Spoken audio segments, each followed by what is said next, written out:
Form your own calming circle and enjoy just a bunch of Hocus Pocus. No, God! This really was the best deal I've gotten on the dark web. No, God, please, no! No! No! No!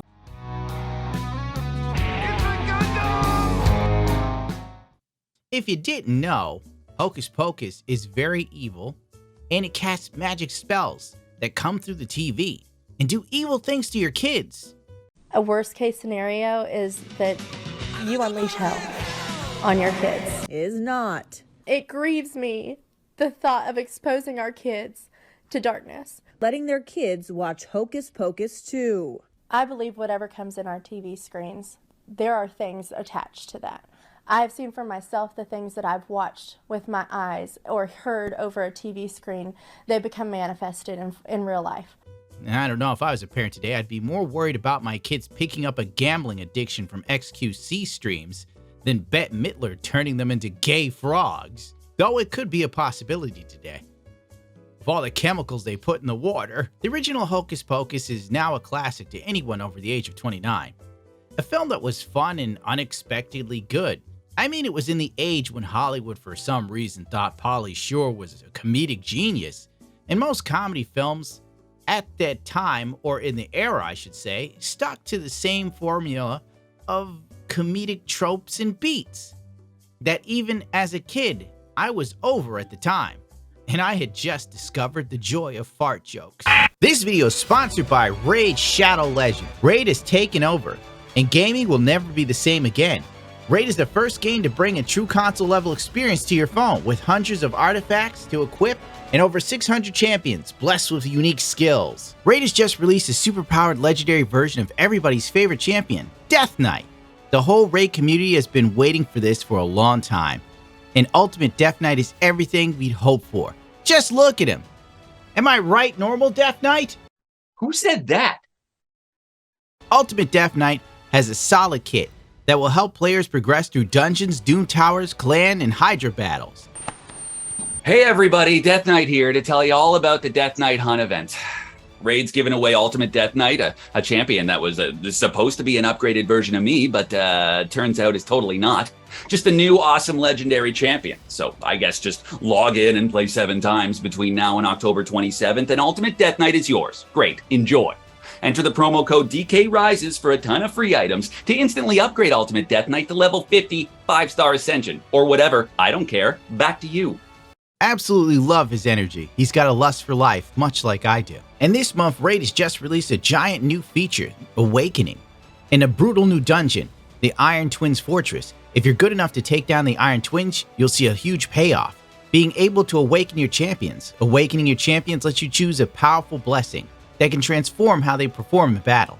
This whole feature adds an entirely new level of depth and strategy to the game. There's seriously never been a better time to get started. And if you haven't started playing Raid yet, click my link in the description or scan my QR code and you'll get a unique bonus worth $30. We're talking free epic champion Rector Draft, 200k silver, 1 energy refill, 1 XP boost, and 1 ancient shard, so you can summon awesome champions as soon as you get in the game. And all of these treasures will be waiting for you here. Case in point, in this day and age, all American animation looks like Tumblr art, because companies think it's trendy, hip, and cool. It's also cheap as hell. But overall, the quality is crap and it yields very little returns. That's why Cartoon Network just got the plug pulled by Warner Brothers and David Zaslav. I see people on Twitter right now reeing, but let's be real here. When has Cartoon Network done something good in recent memory? And if it was that good, it wouldn't have been unplugged. That means it's not making money. You know, the idea of get woke, go broke, well apparently it's true. Let's get back on point. It's obvious that Hocus Pocus 2 is a children's film. The original was free of any political grandstanding or social commentary. That's what made it charming. It was a story that took you away from the world in which you lived and brought you into the troubles of this version of Salem. The new Hocus Pocus forgets this quite quickly and starts off by changing the lore from the original movie. There will be no mention of the devil or the fact that the witches sold their souls, as the little sister mentioned near the end of the first film. Beautiful again forever. It doesn't matter how young or old you are.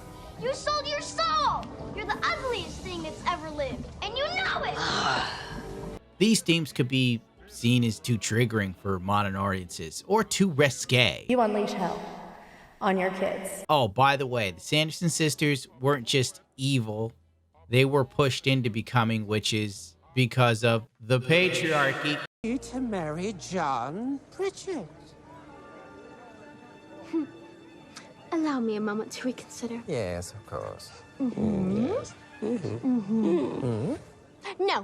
How dare thou say so? She cannot speak that way to a man. The origin story that Disney decided to come up with is bad, like Cruella de Vil bad. You know, when Cruella hates Dalmatians because a Dalmatian killed her mother.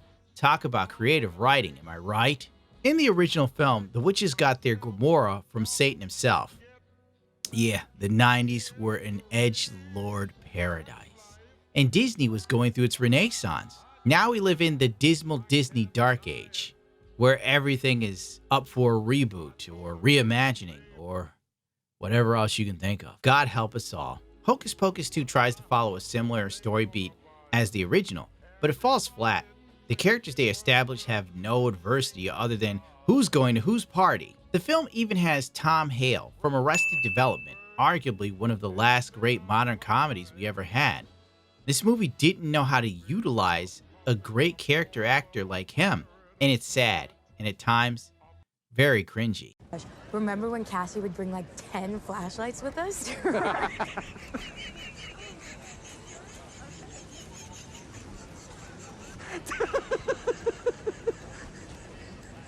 Did you say that? Yes. Yeah. Now that's comedy. And I know that this man can deliver a great and funny character when the material that he's working with is good. That's just not the case with Hocus Pocus 2. Also, the curse was broken in the first film, so there shouldn't even be a sequel to begin with. But here we are, dismal Disney scraping the bottom of the barrel to pump out content on Disney Plus like a jaded YouTuber reading news articles 7 times a day, baby.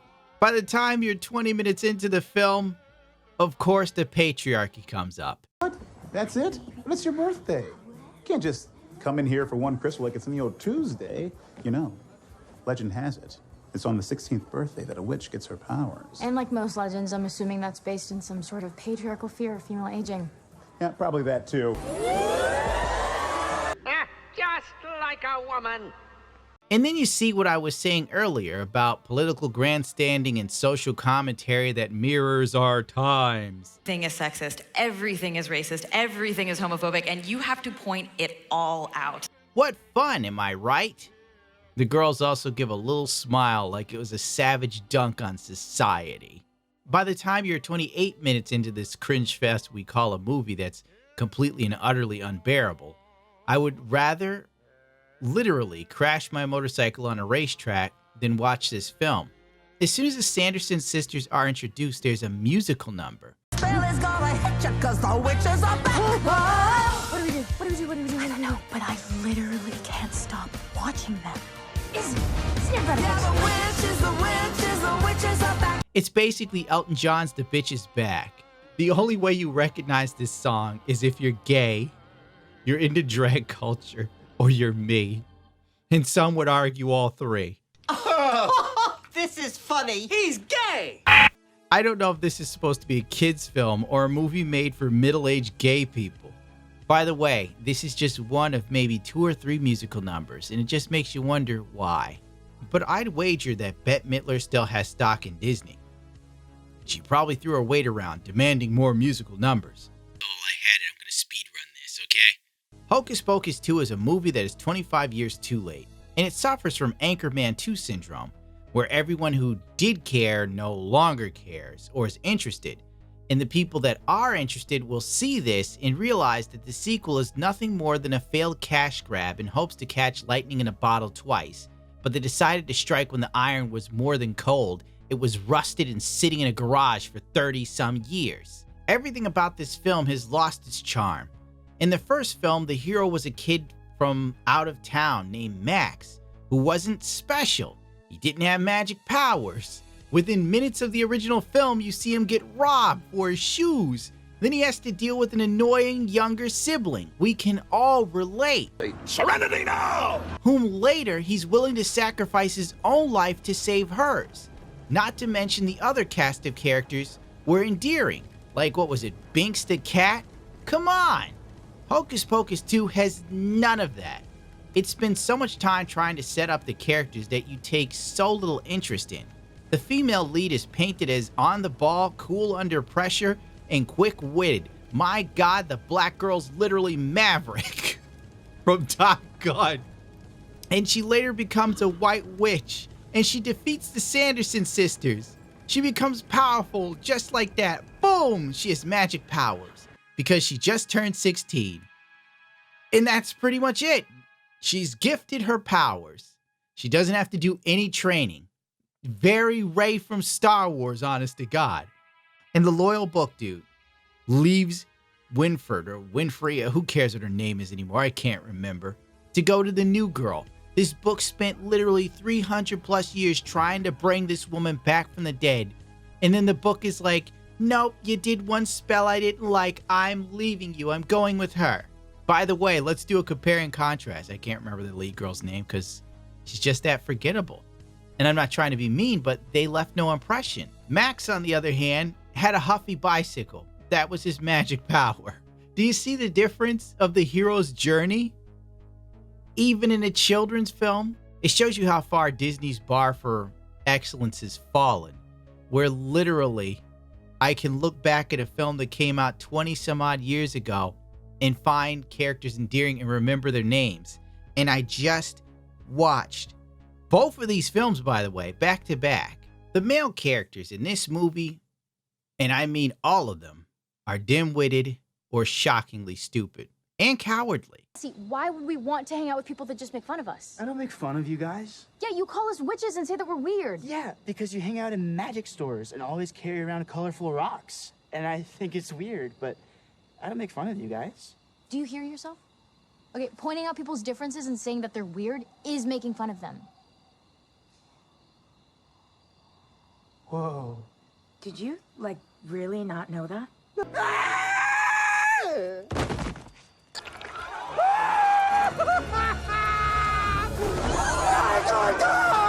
Stop, brothers and sisters!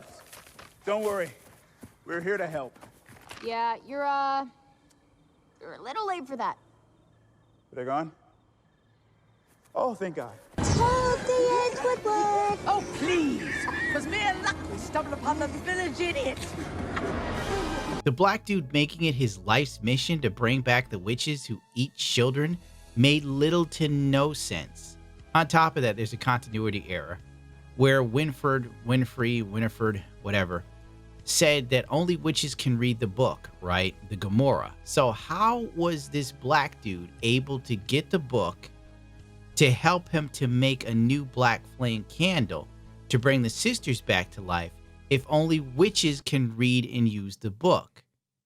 Well, listen, it makes a lot of sense if you don't think about it, partner. Hocus Pocus 2 has all the tropes you'd expect from a modern adaptation with a female lead. She's smarter than everyone else, has no real adversity, and by the end of the film, she gains fantastic powers with little to no effort. I guess someone in the writing room looked at this and said to themselves, hold on, this is a little cliche. So they added the throwaway line at the end of the film, powers meant to be shared. So then they share power. Ah, girl power. Well, obviously you guessed it, our heroines defeat the Sanderson sisters this time for good, by the way, because last time it didn't count. But the end credits hint to another black flame candle, so I wouldn't rule out another bad movie if Disney thinks they can sniff out a few more subscriptions for Disney Plus next year. Overall, I could take this film apart on multiple different levels, but I don't want to be sitting here for an hour. I'm not Mahler. There's only so much one man can take. If I were to give this film a rating from 1 to 5, I'd give it 2.1 snorts out of 5. Frankly, I felt Hocus Pocus was kind of bad. I mean, there were points that weren't incredibly horrible. I think I preferred She-Hulk. So that's scary. Oh, I'll do the drinker thing. That's all there is today. Go away now. Wait a minute. That's not the right accent. I think I turned into Scrooge McDuck.